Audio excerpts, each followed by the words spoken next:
I just want to reiterate over and over again during this video that I am indeed not a beauty guru. Angry mouse look. I decided not to show the products that I'm going to be using today because I really do not want to be a beauty guru, and I don't want it to be like a thing I do. Gosh, I look weird with only brows. How do people do this life?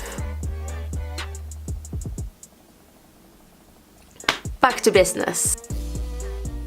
So with my amazing not beauty guru skills today, I am gonna do a St. Valentine's look. But also, I want to talk about the myth itself. Do you guys even know the story of St. Valentine's? Because honestly, the story that I knew has nothing to do with the one I had to research last night. Yeah, we blended that pink because obviously pink and red is the colors of the look. As we all know, it's probably like just a construct to like actually just like make money out of people. All these kind of celebrations do come from a religious and sometimes pagan background. St. Valentine's was a Christian father. I don't remember the name in English of the people that marry people. So during the times of Claude II and like ancient Rome, we have this time in which they believed that warriors and like soldiers would be better on the battlefield if they could not marry, which I find very strange because once you're like married, you have something to come back to. You would fight harder for that, if anything. Oh, 1 second, trying to get that under eye. Warriors were not allowed to marry, and our dearest Valentine decided that he would marry them because of the power of God and love and acceptance in all ways. Some myths say that like he also was okay with marrying same-sex partners. Probably makes sense seeing that like during ancient Rome there was loads of gayness. Apparently he would marry under the like consensus of the Lord. Under Christian beliefs, he would marry the people that wanted to be married and loved each other before going out onto the battlefield because it felt fair. Because if everybody could marry, why could soldiers not marry? It's almost like if it would be unfair for anybody not to be allowed to marry. I mean, who would do that? So eventually they got caught by the Lord of the time. This lord had a blind daughter, and during the time that he was waiting for his execution, because at the time it was like death or nothing for some reason, Valentine was just in his prison. He was getting to know this girl and he ended up falling in love with her. Here's where like the actual like 3 divisions of the main myth happen. I'm so spotty. Excuse me, I'm trying to cover them. Make them pretend that they're not there. I can pretend. It's okay. It's St. Valentine's, guys. And I found the other day that somebody was calling it Palentine's. And honestly, I'm into that. I'm into spending time with my pals. I mean, what else can I do on the 13th of February? Apparently going to Ninja Tag. That's gonna be fun. So the first path of the story, the one that I was aware of, I don't remember how I came across it, but it's the one that I was aware of and it's the one I thought was the real deal. Obviously, as mythology and legends go, everything gets distorted, everything gets changed. It never actually is the same to one story to the other. When St. Valentine's got arrested for obviously marrying men and like doing it under the eye of the Christian God, when he got imprisoned, he ended up falling in love with the daughter of this lord, which was a blind daughter. And the first version of the story actually depicts as if they fell in love, and the daughter, thanks to his guidance and his words, manages to make him escape and escape together and live forever after, which is a nice story, makes sense. It starts with love, ends with love. Apparently the more realistic and more historically accurate towards like the pagan holidays and everything else story has 2 kind of endings.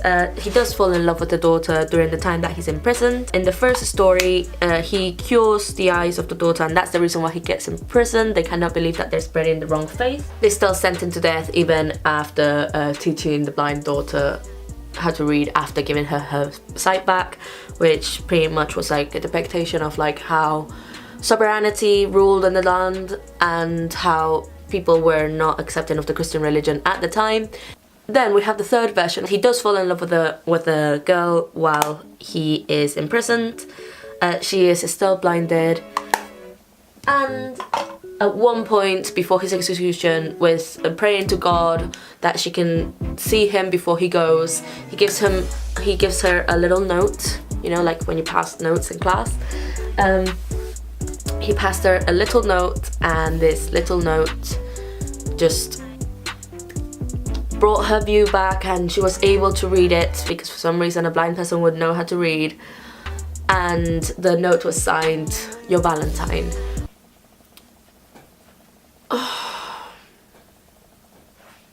So I thought it was just interesting, the fact that these myths end up with disgrace, and in general was like some kind of this love, believe it or not. Yet it is our patron of love. So I just don't understand. Yeah, Ooops and Psyche, that's another tragic love story that is being represented as something wonderful and romantic, but when you actually think about it, romantic love is kind of like a terrible mistake. God damn. Adorable. A lot of focus going on here. Boom. Now that's when I ruined my whole makeup just by doing the details, basically. Because that's who I am as a person.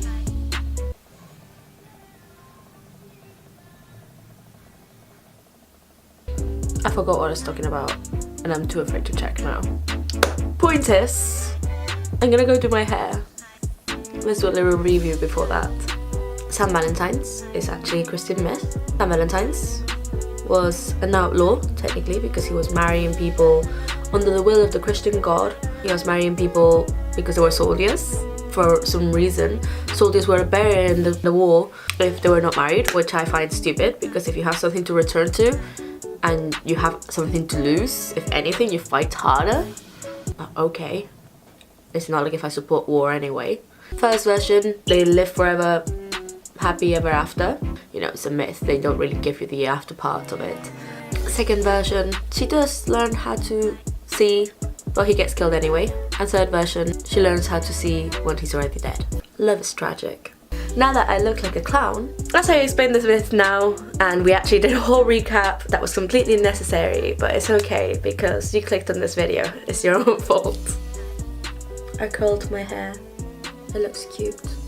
I hope you enjoyed my amazing mythical legendary rambling, and I hope that you love this love clown look.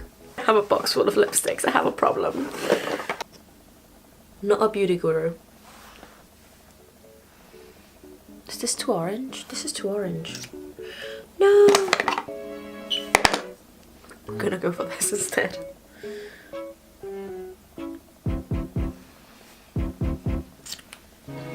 Now that I do officially look like a clown, we'll just say this is the look. A love clown. And technically a love fool. Gosh, I am a love fool. That's so cute.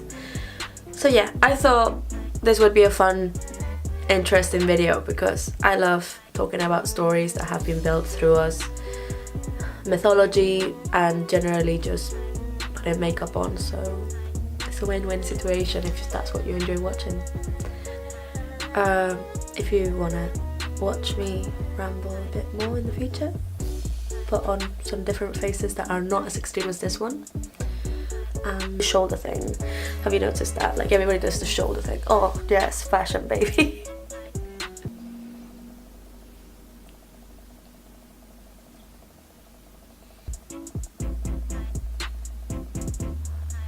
The battery's low.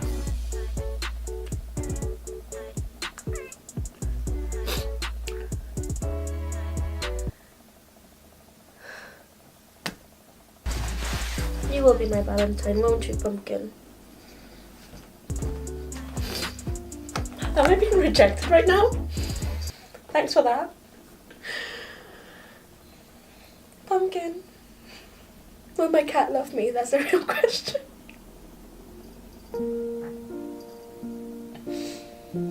around me are familiar faces, worn out places, worn out faces. So let's just think about that.